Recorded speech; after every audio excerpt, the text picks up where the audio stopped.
This is take two, sports fans.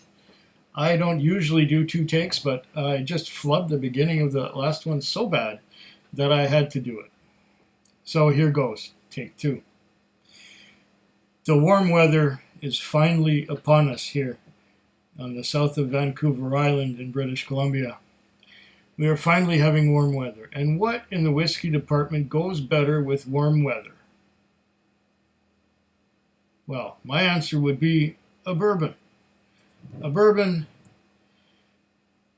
with some ice in it. Now, I don't usually drink with ice, but I'm going to, try a little bit because it's warm in here. The air conditioner is going and it's still warm in here. It's going to be warm in here all night. And now it's just after 10 o'clock. I have here a Widow Jane, aged 10 years, which I bought online from here, from Craft Cellars in, I think, Calgary. I think they're in Calgary. Anyway, this Widow Jane cost me, it's a 10-year straight bourbon. It doesn't say Kentucky, though. I will have to read what it says on the bottle in a moment.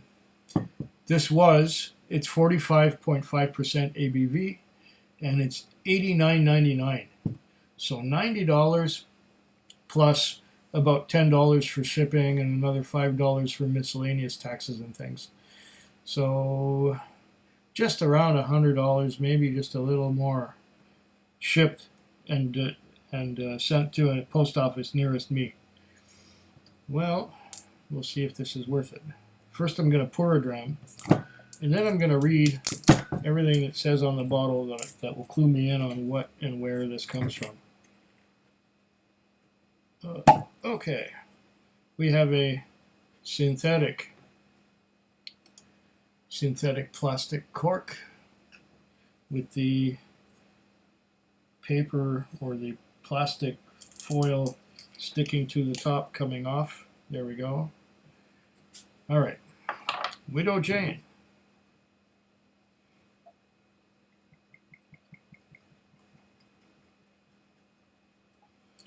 And that's a healthy dram. Here on the bottle it says, Widow Jane, aged 10 years, in new American oak barrels, pure limestone mineral water from the legendary Rosendale mines of New York. No, Nevada. I think it's Nevada. NV. Looks like a Y. Hold on. Well, I think it might be New York.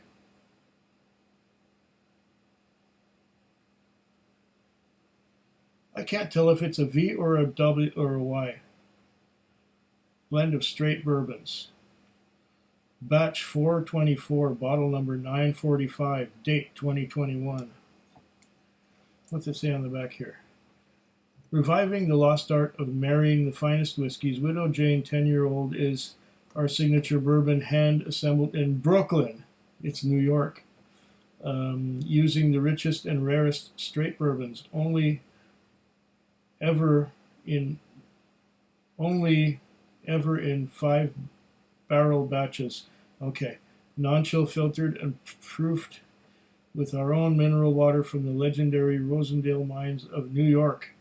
We deliver a whiskey unique in its intensity and complexity. Government warning on the bottom there.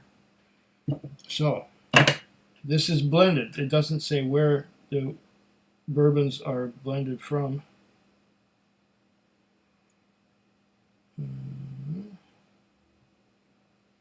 It's blend of straight bourbons. So it could be from anywhere in the United States. Could be from California, could be from New York, of course, could be from Kentucky, could be from Indiana, and who knows, but wow, this is interesting. I'm getting right away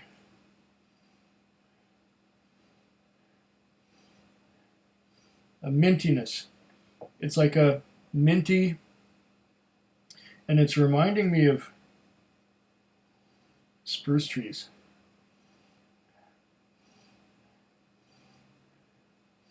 Mint and spruce. Weird.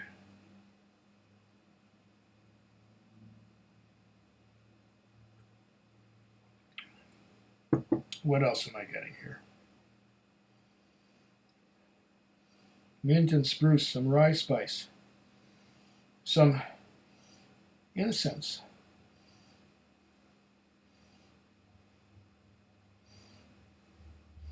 Yeah, I remember, at Christmas time, my dad would take a couple of coals from the fireplace and he would put them on the little shovel that you use for removing the ashes from the fireplace, and he would put some pieces of incense on those coals, on those hot coals in the little shovel, and he'd go all over the house the with the little shovel with the incense burning on it, and he'd spread it all over the house.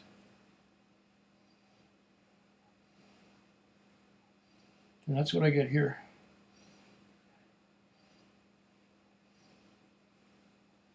So incense,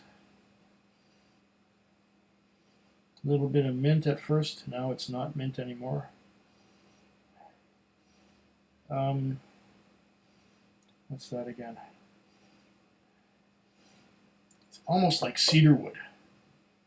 Cedar wood I was just mentioning that today when I was talking about infinity bottles.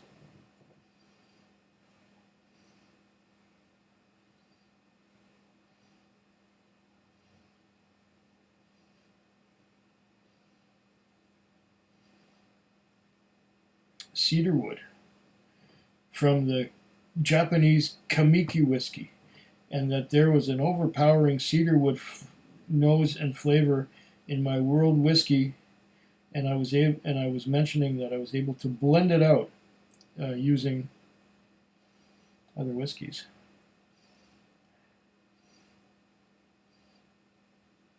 So we get incense, we get some rye spice, we get a little bit of mint. There's some caramel, quite a bit of caramel. Golden sugar or cassonade.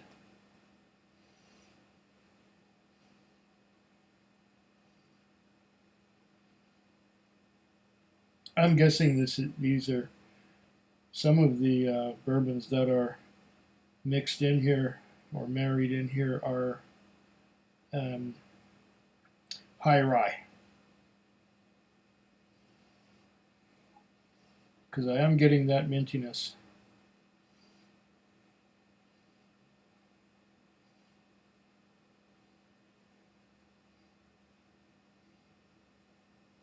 That mint from the rye and spice. Spice, coriander maybe? Very strange. Different whiskey. I'm going to have to taste this, but first I have a little bit of ice. I'm going to I'm going to taste it neat and then add some ice.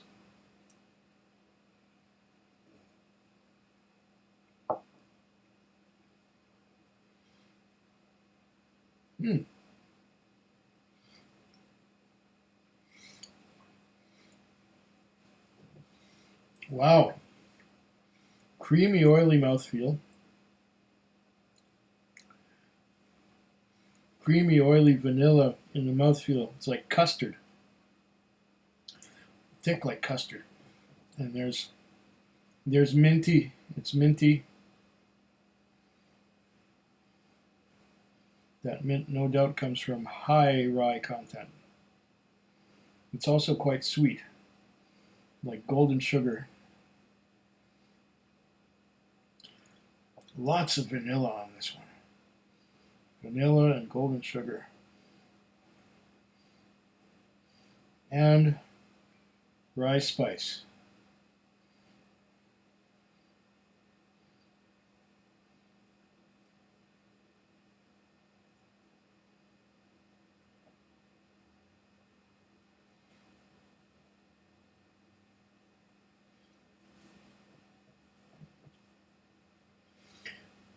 Wow, once again, very tasty. Golden sugar, caramel and custard and vanilla, and it's just strong. I'm gonna add a bit of ice. I'm gonna add some ice. I have some ice left over from last year sometime when Lisa wanted ice, and I got ice. Lisa was gonna be here tonight, but she claimed that she was feeling sick. And so we will not see any Lisa tonight unless she feels better and calls me up and says, hey, can I come over? We'll see. So here we go. This is sweet and custardy and sugary, and now it's got some ice in it. I've never done this before to see what kind of legs I have with ice. Whoa! There's a thick ridge there, and there's legs. There's legs coming down. Nice. I knew it was viscous. It's very viscous.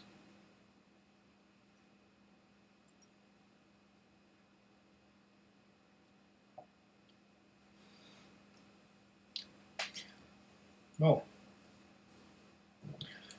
The ice brings out a lot of that cedar wood note that I was getting earlier. Wonder what that comes from.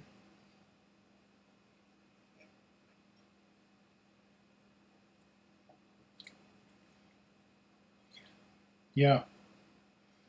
The other thing about this ice is it's melting fast. If I was going to be serious about ice, I would get one of those ice makers that puts the ice in a spherical shape.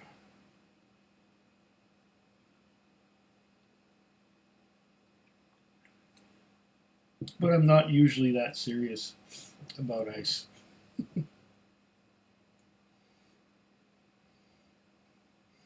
Okay, as it melts a little more, that harsh cedarwood note is disappearing.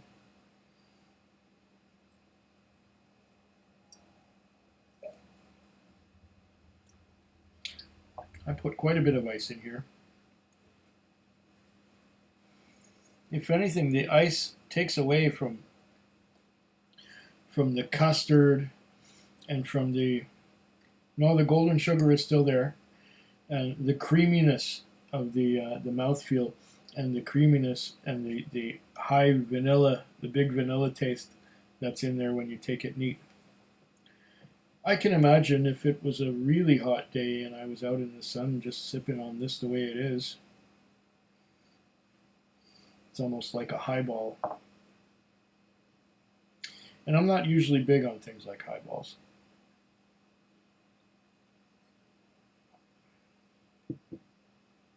Maybe this is not the right whiskey for a highball. Yeah, it still has that cedarwood note on the nose, even though I've added quite a lot of ice.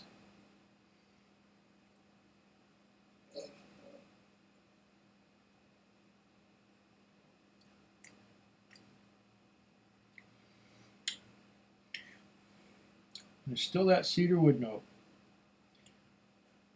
And spice. It's still spicy from the rye. Wow, that is different. I'm going to enjoy this as the level of the bottle goes down. Meanwhile, I'm going to pour some of it. I should pour some of it. Let's put this here in this glass with the ice. Let's have a little more to go with it. I know this is doing it the wrong way, but I'm doing it this way. And let's pour a dram here to go into our infinity bottle.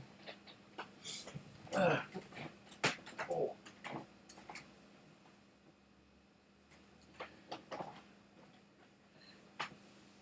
I believe I hurt my back. And I don't know how I did it. I just ended up one day, not a couple of days ago, yesterday I think it was,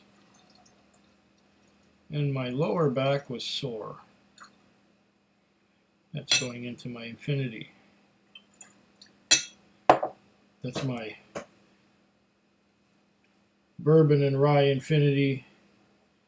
And this was one of the last of the 750 ml bottles of Jack Daniel's single barrel select. That's where the bottle came from. Now I still have some of this stuff here that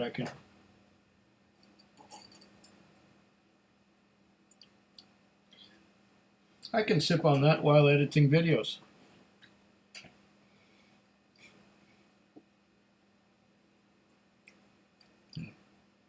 I get a hair in my mouth. Yeah, I can sip on that. But anyway, what I'm going to say right now is, as I've been rambling on and waffling on, cheers. Food Quig.